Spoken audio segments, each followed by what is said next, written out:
은혜 받을 하나님 말씀, 신약전서 마태복음 1장 18절에서 25절까지 있는 말씀입니다.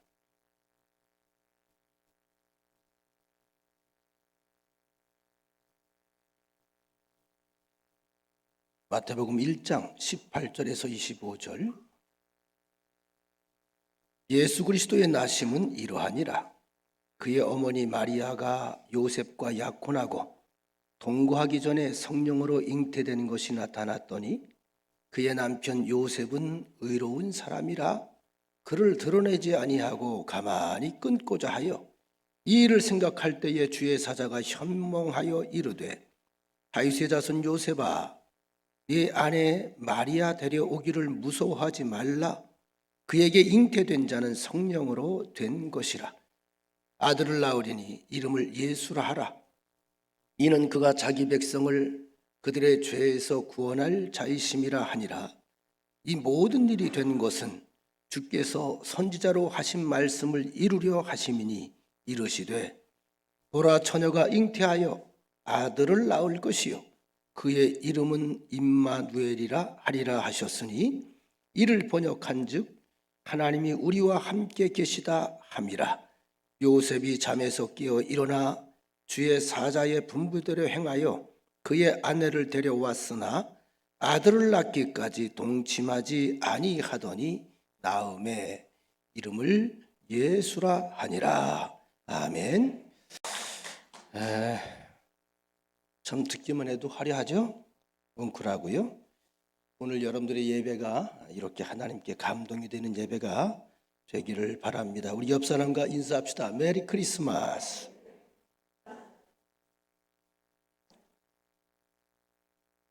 지난주 금요일 날 3년 만에 코로나 때문에 모이질 못하다가 부천 경찰서에 가서 감사 예배를 드렸어요. 되게 이제 이 공직자 사회에서 일하고 있는 분들의 그 표정들을 보면 굉장히 긴장돼 있고 경직돼 있고, 특별히 이제 신앙이 있어서 예배 시간에 나오는 분들도 있겠지만 서장님이 나오니까 어쩔 수 없이 나오는 참모들이 있어요. 그러면 제가 앞에서 예배를 이렇게 사회를 보고 진행을 하면서 보면 교회를 다니는 사람인지 안 다니는 사람인지 표정에 딱 나와요. 교회 나오는 사람, 다니는 사람들은 그 찬양 자체가 행복하고 즐거운 건데, 그렇지 않고 서장님 때문에 직위상 나온 사람들은 우스운 얘기를 해도 찬송을 해도 기도를 해도 아주 표정이 무표정이에요. 가만히 빨리 끝났으면 좋겠다. 그래서 제가 메리 크리스마스라고 하는 말의 의미 자체가, 크리스마스는 아시죠? 예수님 탄생하신 날.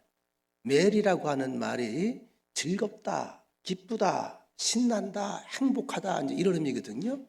여러분, 행복할 때 행복해 그럽니까? 행복해 그럽니까? 목소리가 하이톤이 돼야 돼. 그래서 메리 크리스마스는요, 메리 크리스마스 이렇게 인사하면 안 돼요. 메리 크리스마스 이렇게 해야 돼. 다시 한번 옆사람과 인사 한번 해줘. 손 한번 들면서 메리 크리스마스.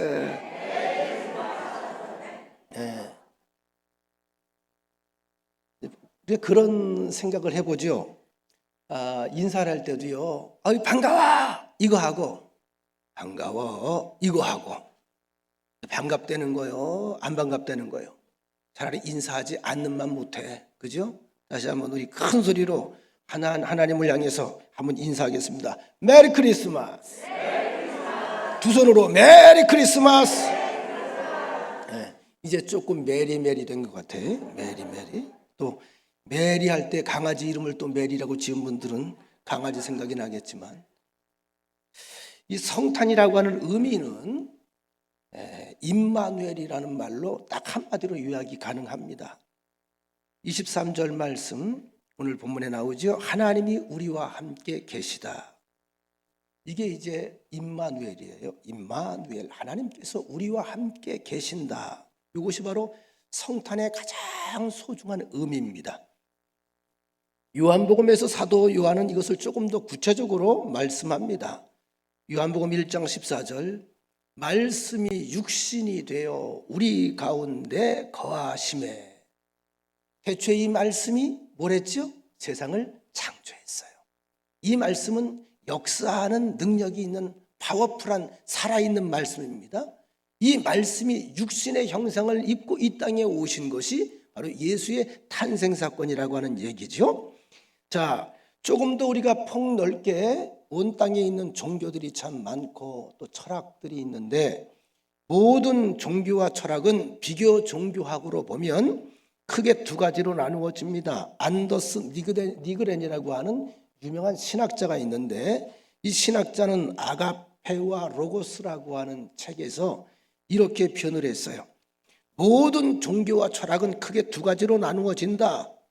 그런데 서로 대결하고 있는 이 두 가지 중에 하나는 아가페적인 것이고 또 하나는 에로스적인 것이다. 뭐 어려운 말 같지만 어렵진 않아요.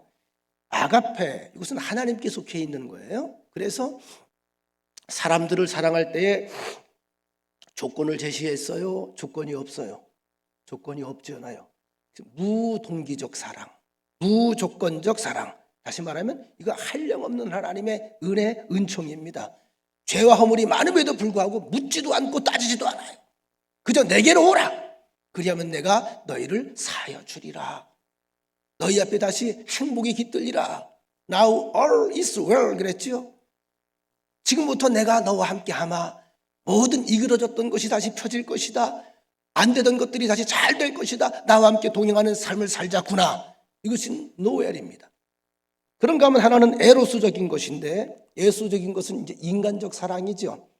남녀 간의 사랑 또는 사람이 물질을 사랑하는 것, 세상 것들을 사랑하는 것. 근데 이 사랑은 철저하게 동기적인 사랑, 조건적인 사랑이에요. 다시 말하면 사람은 무조건적 사랑할 수가 없어요. 물론 우리가 약간의 형태를 우리가 세상에서 발견할 수는 있어요. 부모가 자식을 사랑할 땐 거의 조건이 없이 사랑합니다. 그러나 조금 더 우리가 신중하게 생각해 보면 조건 없이 사랑하는 듯해도 사실 조건 없이 사랑을 해요. 나중에 뭔가 기대하고 있어요. 은근히 기대를 해요. 이 아이가 잘 되는 걸 통해서 내가 기쁘길 바라고, 그죠? 이 아이가 좀 내가 고생을 좀 해도 좀 잘 출세해서 세상에서 좀 성공적인 인생, 안정적인 인생을 살아서 내게 효도해 주기를 바라고, 뭐 이런 기대감이 있잖아요. 그러니까 어쨌거나 이건 인간 중심적인, 자기 중심적인 사랑입니다. 조금 더 쉽게 설명해 드릴게요. 사람은 생물학적인 모습으로 보면, 생물학적으로 구별을 하면 사람을 동물로 구별을 합니다. 동물과 식물 할 때 동물, 우린 동물로 들어가요. 몸의 구조도 유사하잖아요. 엄마가 낳아줘요. 혼자 낳는 게 아니죠. 암수가 만나서 낳아줘요. 동물의 세계에서는. 그리고 아이가 젖을 빨아먹으면서 커요. 그리고 사회를 배워가요. 똑같아요. 입, 코, 눈, 귀, 그죠? 그리고 먹고 소화시키고 싸고 이러면서 어느 정도 성장이 되면 자기도 또 후손을 위해서 사랑의 행위를 해요. 그리고 또 후손을 낳아놔요. 그리고 늙으면 병들어 갈 대로 가요. 여기까지 보면 여러분, 동물과 사람이 차이가 있을까 없을까? 차이가 없어 보이잖아요. 그래서 우리 생물학적으로 우리는 동물에 속해요. 그런데 사람이 동물과 다른 것은 스스로 동물이 아니고 사람이고자 하는 모습들이 있단 말이죠.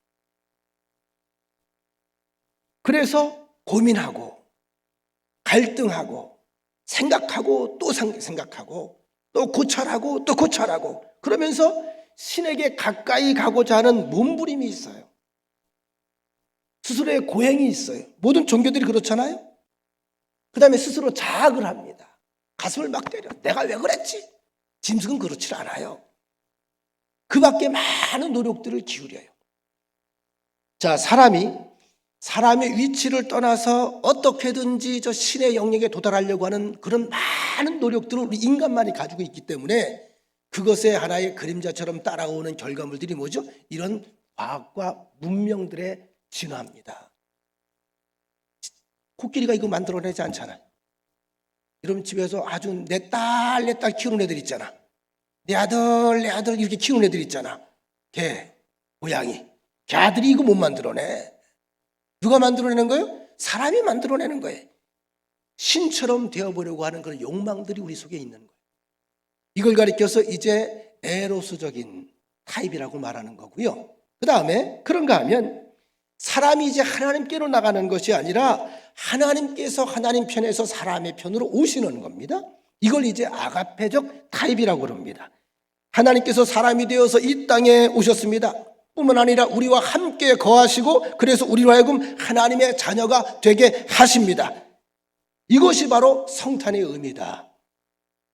그래서 이 하나님께서 우리와 함께 하신다고 하는 의미가 뭐라고요? 임마누엘. 우리 옆 사람과 인사 한번 다시 합시다. 임마누엘.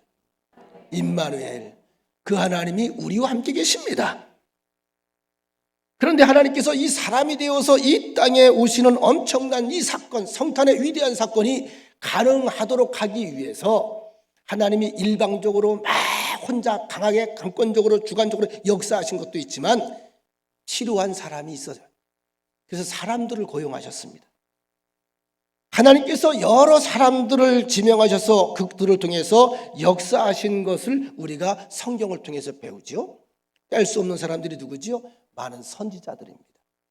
구약 성경을 자세히 살펴보면 한 16명, 17명이 넘는 많은 선지자들이 다 수천 년 전부터 수백 년 전부터 예수 그리스도에 대해서 계시를 받고 핍박과 환난과 고통을 당하면서도 저 멀리 예수 메시아의 나라를 바라보면서 예언을 하고 있는 이야기가 구약 전서의 이야기입니다.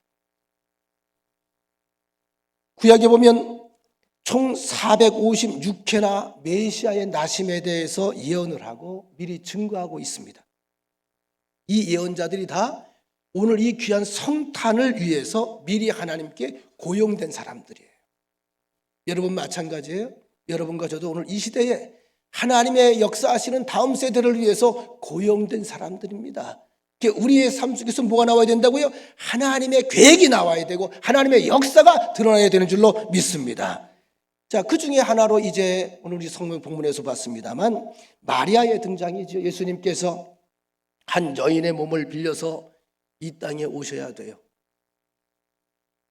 그래서 마리아라고 하는 여인의 헌신이 필요했습니다. 누가복음 1장 38절에 보면 이것은 굉장히 위험하고도 대단히 어려운 일인데 유명한 마리아의 고백이 나와요. 누가복음 1장 38절. 마리아가 이르되 주의 여종이오니 주의 여종이오니 저는 주의 계집종이오니 말씀대로 내게 이루어지이다. 남자를 가까이 안 했어. 날퉁에 그런데 아기가 하나 나온대요. 천사가 현몽을 해줬어요. 이건 사실 그냥 내가 애를 낳고 안 낳고의 문제가 아니고요. 그 당시의 풍습에 의하면 어떤 일을 겪을지 몰라요. 여러분 쉽게 생각을 해보십시다. 어떤 아가씨가 입덧을 하더니 배가 불러와요. 그리고 말합니다. 천사가 말씀하셨다고. 그럼 여러분들이 어떻게 엄마 아버지가 그 얘기를 들으면서 천사가 말씀하셨다고 그러면 아멘 그럴까 좁힐까 그냥 네?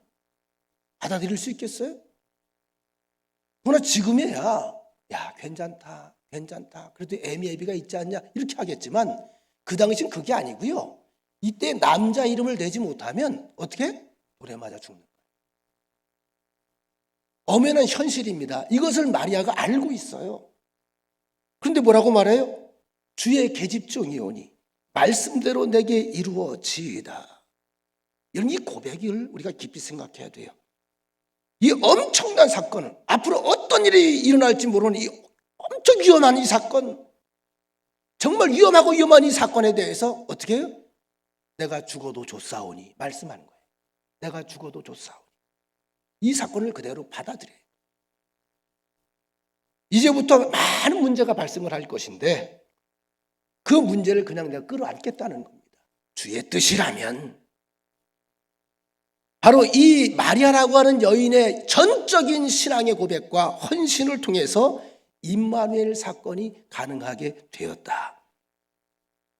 또 하나, 그 다음에 또 누가 준비되어 있죠? 요셉입니다. 요셉. 마리아가 예수를 탄생시킬 수 있었던 것은 그 곁에 요셉이 있었기 때문입니다. 여러분 성탄을 중심으로 여기에 관계되는 4대 요소가 있는데 그 가운데 하나가 하나님의 절대 주권입니다. 하나님께서 계획하시고 하나님께서 역사하시고 그리고 성령께서 도우시고 하나님의 절대 주권이 전적으로 작용하고 있고 그리고 거기에 따라오는 것이 마리아의 순종, 성령의 강한 능력, 성령이 역사하는 거예요. 성령으로 잉태된 거죠. 그리고 요셉의 절대적인 협조와 헌신이 있었다. 이 종합 선물이 사실은 성탄절입니다. 여러분 이미 제가 들려드려서 아시겠습니다만 요즘에 약혼식도 없지요? 그죠? 결혼식 때. 예전에 보면 그래도 동양에는 우리나라에서는 먼저 약혼식이라는 게 있고요. 약혼식 때에 결혼 날짜를 잡아요. 먼저 우리 결혼합시다. 약혼식은 이제 양가 부모들이 만나서 서로 간에 인사하고 정략을 하는 거죠. 그리고 나서 1년이 되든 1년 반이 되든 6개월 뒤에 결혼식을 합니다. 근데 유대인들의 풍습은 좀 달라요. 약혼식이 먼저 있는 건 똑같아요. 양가 부모가 서로 만나서 인사를 하고 얼굴을 익히고 날짜를 잡아요. 중요한 것은 결혼식을 잡고 결혼식까지 가기 전에 한 가지 약조가 더 있습니다. 정혼식이라는 게 있어요. 정혼식을 하면 정혼식 때부터는 쉽게 말하면 여기에 예비 신랑 신부가 서로 여보 당신이라고 불러도 돼요. 공적으로 인정받는 건데 아직 결혼식은 축제이기 때문에 결혼식은 이루어지지 않았습니다만 요 사이에 가장 조심해야 될 언어라든지 아니면 태도라든지 삶이라든지 행동이라든지 그 다음에 많은 결혼 살림을 위한 준비를 하는 작업이에요. 그래서 유대인들은 가장 중요한 것이 정혼식 기간입니다. 요때 뭔 불미스러운 일들이 벌어지면 안 돼요. 오늘 본문에 왜 이 이야기를 하냐 하면 자 요셉과 마리아는 지금 약혼이 끝나고 정혼식을 한 관계입니다. 그래서 이제 결혼식을 앞두고 있어요. 요땐 불미스러운 다른 일들이 생기면 안 돼요. 제가 이 말씀을 드리냐 하면 정혼이라고 하는 말이 나오는데 이 정혼할 때에 지금 마리아가 일단 임신을 했다고 고백을 하죠. 고백을 했어요. 자, 근데 분명히 요셉은 나는 상관한 적이 없어요. 자, 여기에 보세요. 이 요셉의 입장에서는 오늘 성경에 보면 참 재밌는 말이 나오는데 가만히 끊고자 했다. 그랬죠. 가만히 끊고자 했다. 아주 마리아를 극진히 사랑했어요. 극진히. 그래서 마리아가 임신을 했어요. 근데 이것이 성령을 통해서 잉태된 아이래요. 여러분 남편 될 요셉의 입장에서 인정할 수 있을까? 인정하기가 어려울까?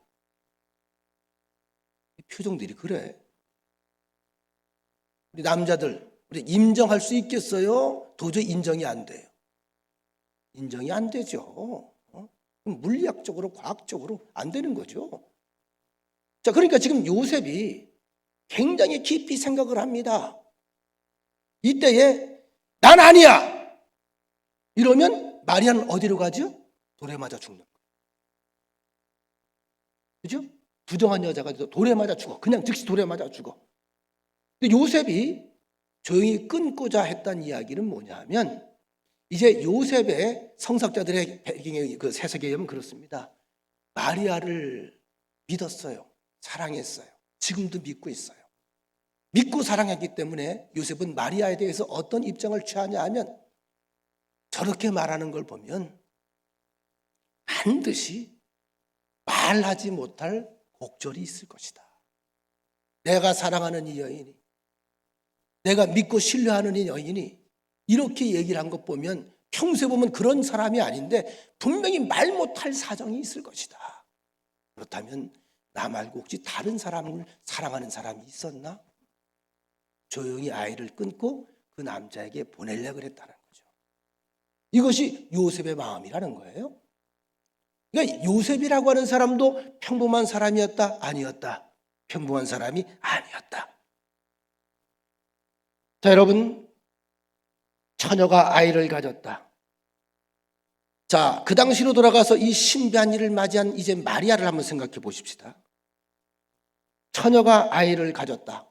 아까 우리가 제가 이미 질문했습니다만 여러분, 처녀가 아이를 가졌습니다. 혼자 스스로 가졌습니다. 성령으로 잉태했습니다. 하면 아멘 할 사람이 있겠냔 말이에요. 없죠? 뭔 일이 있었구만. 그 뭔 일이라는 건 다 여러분들 상상에 맡기겠어요. 뭔 일이 있었구만. 왜? 원인이 없이 결과가 안 나오니까. 자, 이런 경우에도 마리아가 이것을 이미 아까 말씀드린 것처럼 이 상황이 벌어질 걸 알면서도 본인이 어떻게 해요? 주의 계집종에게 주의 말씀이 이루어지이다.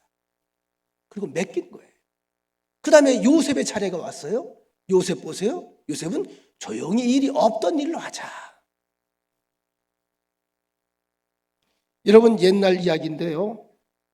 한참 단꿈을 꾸고 있는 어느 신혼가정에서의 일입니다. 저도 어느 책에서 읽은 내용인데, 신혼가정인데 옛날 이야기니까 남편이 하루는요 좀 장사를 좀 나가기 위해서 먼 마을까지 가다 보니 그날 집에 못 들어와. 집을 한 3, 4일 비워야 돼. 3, 4일 열심히 꿈에 부푼 그 기쁜 마음을 가지고 장사를 다니면서 열심히 시장을 떠나면서 장사를 하고 돌아왔어요. 돌아오다 보니 날이 어두워졌어요. 전깃불이 없는 그 호롱불을 켜고 살 때에 뭐 분간이 잘 안 되죠. 근데 자기 집 앞에 와 보니까 웬걸? 자기 색시 신발하고 그 옆에 남정네 신발이 하나 있는 거예요. 나란히. 내 신발은 아니요. 어두우니까 도대체 믿어지지가 않는 거죠. 받아들이고 싶지 않은 거죠. 한편은 치밀어 올라 화가. 그새 못 참아? 날 이렇게 배신을 해? 아직 신혼인데. 그래서 남자가 더듬더듬 가서 부엌에 가서 뭘 들고 왔겠어? 칼을 찾아서 칼을 들고 들어오는데 이제 호롱불이 이렇게 안에서 비치니까 바깥에서 그럴 리가 없지, 그럴 리가 없지. 그리고 이렇게 바깥에서 보니까 호롱불 사이로다가 이런 창호지가 보이잖아요. 사람의 이제 그림자 같은 게 보인단 말이에요. 그러니까 하나는 여자고 하나는 상투를 여기에 메고 있는 남자하고 깔깔거리고 막 이러는 거예요. 너무 화가 나는 거예요. 그래서 그래, 좀 기다려보자. 좀 이따 조용해. 문을 살며시 열고 들어갔어. 그러고 나서 칼을 들었다가 내려놓으면서 설마 그래도 그럴 리가 없지 하고 이불을 확 들쳤어. 그랬더니 자기 와이프하고 섹시하고 처제가 나란히 누워 있는 거예요. 자초지종을 물었더니 당신이 없어서 내가 혼자 있으니 얼마나 불안하고 무섭습니까? 그랬더니 내 동생이 와서 매일 상투 있는 이걸 짜 있는 거 다 짜놓고 남자가 있는 것처럼 일부러 그렇게 하고 잠을 잤다는 거죠. 자, 여러분 보세요. 아차 있으면 둘 다 죽일 뻔하는 거예요. 제가 왜 이런 이야기를 하냐 하면 우리 사람이 사람됨이라고 하는 것은요 동물과 무엇이 다를까요? 생각을 할 수 있다는 것. 생각을 더 깊이, 더 깊은 세계, 더 넓은 세계로 자꾸 생각을 해나갈 수 있어요. 오늘 본문의 요셉이 이런 의미에서 참 존경스럽고 대단합니다. 당장 돌로 쳐 죽여도 누구 하나 요셉 보고 잘못한다고 할 사람이 없어요. 이 아이는 내 아이가 아닙니다 한마디 하면 요셉의 입장에서는 배신감도 있었을 거예요. 아니 했어요 인간적으로? 아니 나 말고 누가? 어떻게 나에게 이런 일이? 어떻게 네가 나에게 이럴 수가? 그러나 그는 생각하고 또 생각합니다. 깊이 생각합니다. 중요한 것은 그가 하나님의 뜻을 찾았다는 거죠. 마리아가 지금 어떤 생각을 하고 있을지 두루 생각을 해요. 사람이 생각이 깊어질 때는 말이 많아질까 말이 적어질까? 말이 적어지죠. 이걸 가리켜서 위대한 침묵이라고 하는 거예요. 우리 하나님 믿는 사람들은 좀 더 깊이 있는 세계에서 깊이 있는 하나님의 역사를 체험하기 위해서는 생각 없이 살아서는 안 돼요. 많이 생각하세요. 말씀을 앞에 두고 많이 들여다보세요. 생각하고 또 생각하세요. 이것이 내 삶에 어떤 의미가 있는가? 이러한 사건들이 하나님께서 내게 무엇을 요구하시는 것인가? 논어에 보면 이런 말이 있습니다. 군자는 9가지를 생각한다. 군자는 9가지를 생각한다. 볼 때에는 보는 것을 깊이 생각하고 들을 때는 듣는 것을 깊이 생각하고 항상 내 얼굴빛이 어떤가 살펴보고. 여러분 오늘 거울 보셨죠? 얼굴을 일부러 밝게 가져가세요. 따스하게 가져가세요. 우리 옆 사람 보고 한번 눈웃음 한번 쳐봅시다. 시작. 어떻게 웃음이 절로 나오죠? 윙크하면 위험해. 윙크는 하지 말고 그냥 쳐다보기만 해. 이런 그 얼굴빛이 내 삶의 지금 상태예요. 영적 상태예요. 항상 살피라는 거예요. 자기 얼굴을. 내 자세가 공손한가 생각하고, 말은 충실하게 하는가 생각하고, 일은 최선을 다해서 신중하게 했는가 생각하고, 의심할 때에는 물어보았는가 생각하고, 화가 날 때에는 혹시 내가 지금 분을 내어서 환란이 있지 않을까 생각하고, 이득이 있을 때는, 이익이 생겼을 때는 의리를 생각한다. 우리 인간이 보통 이득이 생기면 아무도 안 보이잖아요. 위아래도 안 보이고, 부모도 안 보이고, 형제도 안 보이고, 친구도 안 보이잖아요. 이래서 갈라지는 거거든요. 빨리 이득이 생기면 의리를 생각하라는 거예요. 자, 무슨 말이냐 하면 결론적으로 생각이 먼저 있어야 된다는 거예요. 생각이 있어야 사람인 겁니다. 생각 없는 짓들이 언제나 사고를 일으키죠. 자, 요셉 천사의 말을 듣습니다.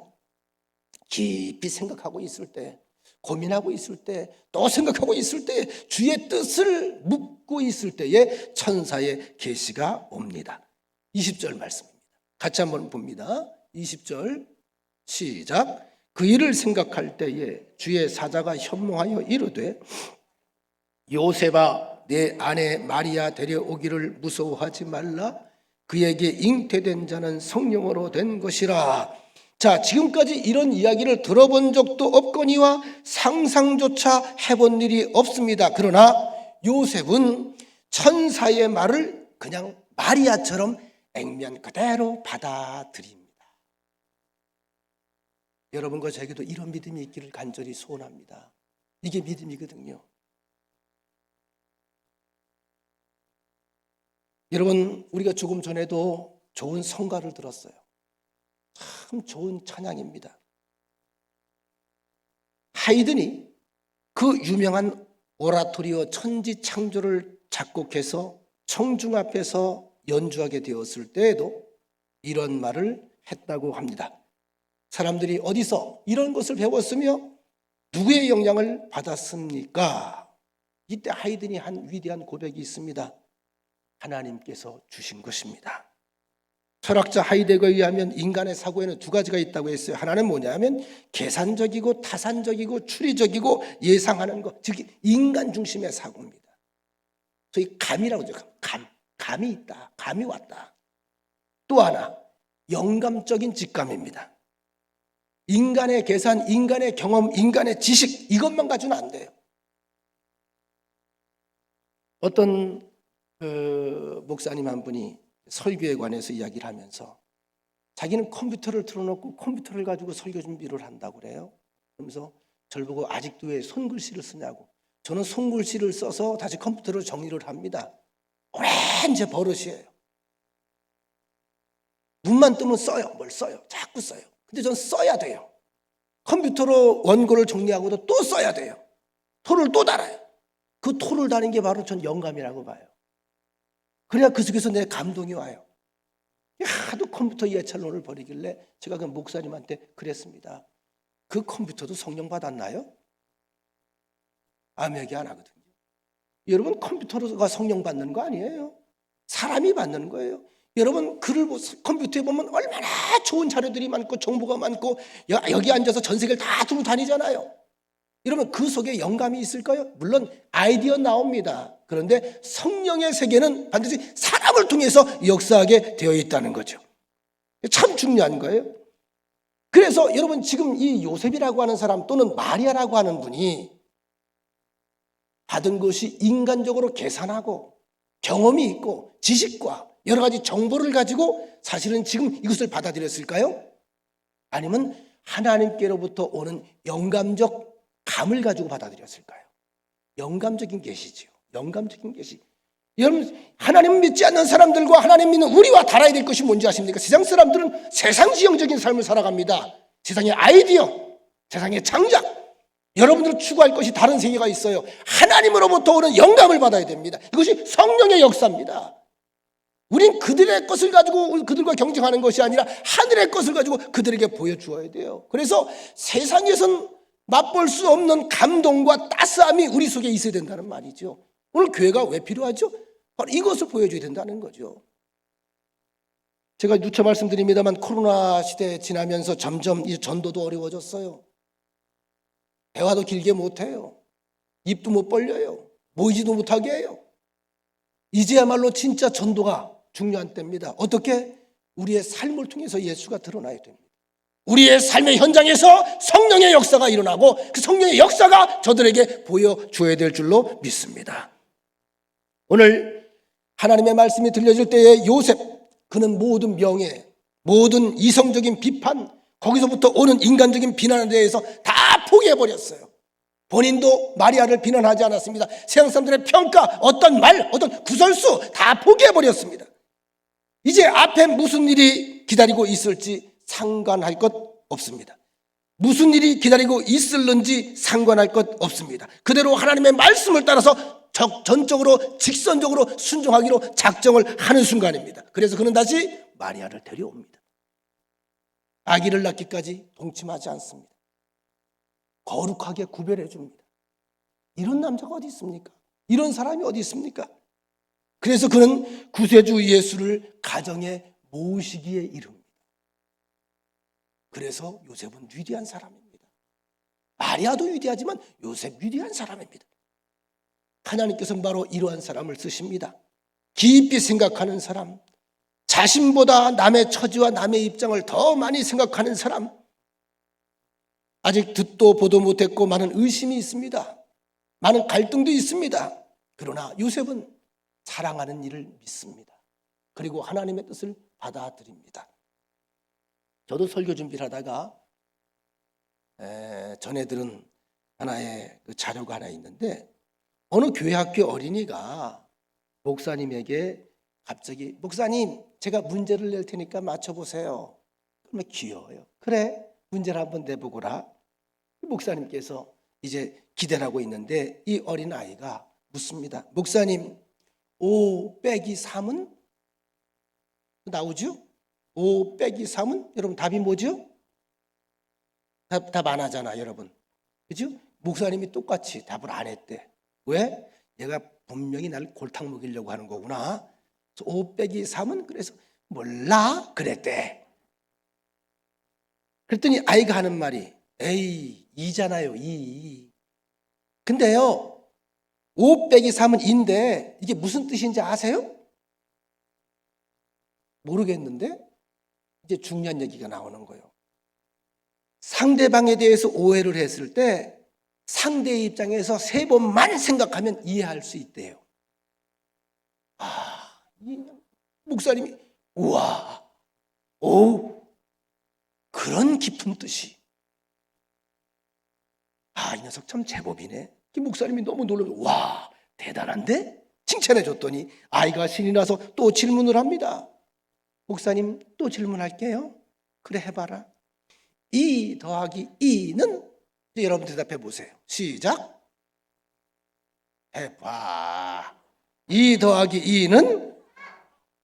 거봐 애들도 하는데. 또 묻더래요. 이건 무슨 뜻인지 아세요? 모르겠는걸. 이해하고 또 이해하는 게 사랑이래요. 목사님이 이게 기가 막힌 거야 이게. 이해하고 또 이해하는 게 이게 사랑이래요. 목사님이 탄성을 질러요. 아이가 더 신났습니다. 목사님 마지막 문제 4 더하기 4는? 여러분 대답해야지. 시작. 4 더하기 4는? 이건 무슨 뜻이니? 물어봤대. 제가 알려드릴게요. 사랑하고 또 사랑하고 사랑을 거듭하면 팔자가 달라진대요. 오늘 마리아의 이야기, 요셉의 이야기는 이 이야기였습니다. 하나님의 뜻을 우리가 금방 다 알아들을 수 없을 때가 많아요.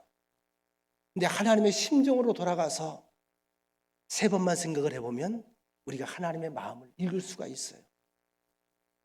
하나님의 마음을 이해하고 우리의 삶 속에 벌어지는 많은 어려움이 있고 갈등이 있겠지만 하나님의 마음은 한결같습니다. 날 사랑한다는 게 확실하고, 날 위한다는 게 확실하고, 나의 미래를 복을 주고 형통케 되기를 확실해. 하나님은 우리가 하나님께 대해서 기쁨이고 자랑이고 기대라는 거. 이것을 우리가 이해하고 또 이해하게 되면 더 깊은 하나님의 사랑의 세계에 들어갈 수 있지 않을까. 그리고 그 하나님의 사랑에서 사랑을 거듭하며 함께 길을 걸어가다 보면 어떤 일이 벌어진다? 팔자가 바뀌기 시작한다. 사랑하는 자를 믿습니다. 설명을 따로 들을 것 없습니다. 사랑하면 그만입니다. 그러므로 믿습니다. 이것이 십자가의 사랑입니다. 하나님의 뜻이라면 인간의 오해도 감수할 수 있습니다. 비난도 감수할 수 있습니다. 세상 명예 포기할 수 있습니다. 고통도 비난도 다 상관하지 않습니다. 하나님의 뜻이라면 그대로 순종합니다. 하나님께서는 말씀에 절대 순종하는 사람을 쓰셨습니다. 순간의 희생이 아니라 일생 전체를 다 바치라는 거예요. 사실은 여기에 비밀한 행복도 있다고 생각을 합니다. 하나님께서는 오늘도 바로 이러한 사람을 통해서 당신의 뜻을 이루어 가신다. 오늘 여러분과 제가 다시 한번 이 성탄을 맞이해서 하나님께서 아름다운 계획과 아름다운 소식을 세상에 드러내는 그 일에 아름답게 고용되고 사용되는 축복의 통로들이 되시기를 간절히 축원합니다. 좋으신 하나님 고맙습니다. 오늘도 귀한 말씀 나눴습니다.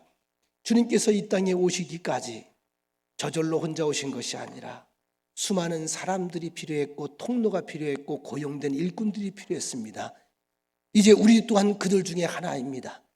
주어진 사명, 기쁨과 감사함으로 잘 사랑하는 마음으로 감당해내어서 우리 주변 사람들에게 더 기쁘고 귀하고 아름다운 소식을 전해드리며 어두운 사회를 정화시키는 정화조의 역할도 감당할 수 있도록 주여 지혜 주시고 성령 충만함 허락하여 주시옵소서.